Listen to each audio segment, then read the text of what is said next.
Hey there everyone, it's Nina. Thanks for joining me today for a new video. I'm going to be using new products from Simon Says Stamp's Be Bold release, and one of the things that I loved most out of this collection was the embossing folders, and in particular the branching flowers embossing folder, which is what I'm using today.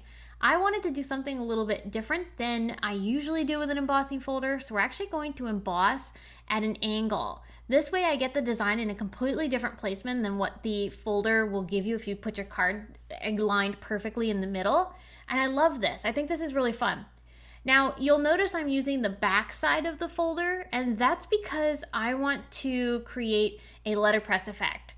So using the debossed portion of our paper, we're going to take some ink and start swiping it over top of our paper. And that's going to put ink on our background, but it's going to create less ink impression in the actual design. And the lighter you press, the less chance you'll have of that ink going into the design. But this look is so cool. Now I did bring in Tidepool ink after using Raindrop, and I'm actually going to press that ink into some of those debossed areas as well as over the background so that I can get some color on the leaves. I really like how that added some variation to the background and of course added a little bit of color to those leaves.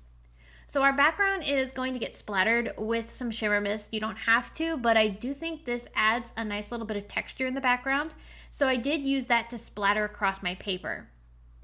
While that's drying, I'm going to go ahead and start working on my flowers. There are coordinating dies that come with this embossing folder, and I'm going to use those die cut flowers that I made from white cardstock, and I did that off camera. I'm going to use those to emboss and create some nice flowers that I can color and lay over top of our embossed background.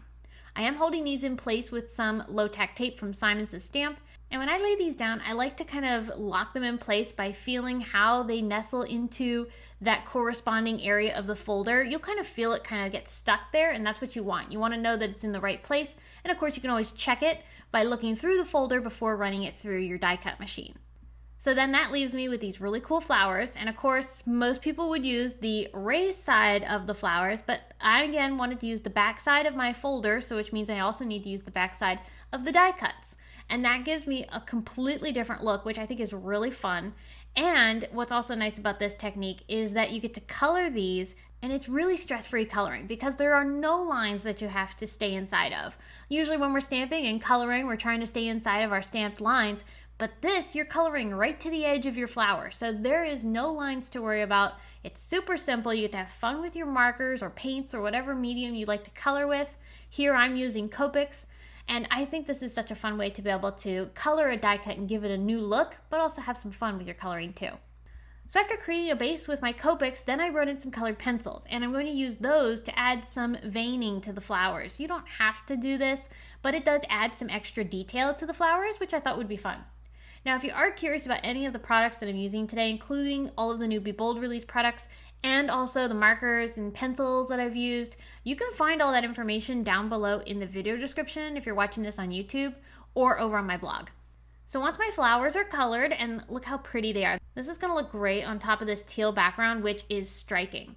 Now you will notice mine is a little bit different than the background that you saw at the beginning of the video, and that was because I accidentally laid a baby wipe on it, which was not the brightest idea, but of course that ruined my background and I had to make a new one.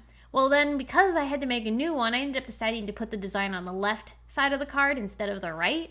So that's why it does look different, and in the end, I actually like it better this way, so it actually was a happy mistake. Of course, I wasn't too happy when I originally discovered that I ruined my background because all that beautiful work that I had done, but that's how it goes sometimes, right? So now I'm coloring in the leaves of this background. I did decide to add that extra color. It wasn't going to originally, but I really am happy that I did. It adds a nice extra pop to these leaves, and it offsets everything from the background a little bit more. So I just used some simple green pencils to color those in. Mostly it was just basically line sketching to be able to fill in some of those leafy areas. And then I did use some brown pencils to color in the stems of the branching flowers.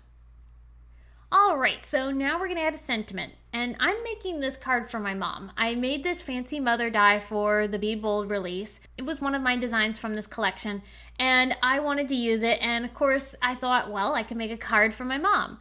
So I did die cut this fancy mother from some of Simon Says Stamp's Color Blend cardstock, and then I'm going to also die cut it from white so I can stack those two pieces together to create a slightly more dimensional sentiment, and then I'll put that on the shadow layer.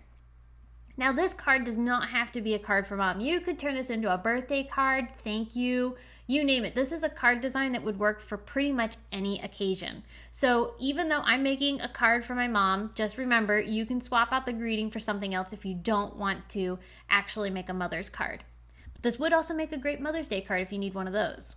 So I did put my card panel onto an A2 card base, and then my sentiment I did pop up along the bottom of the card using some foam tape.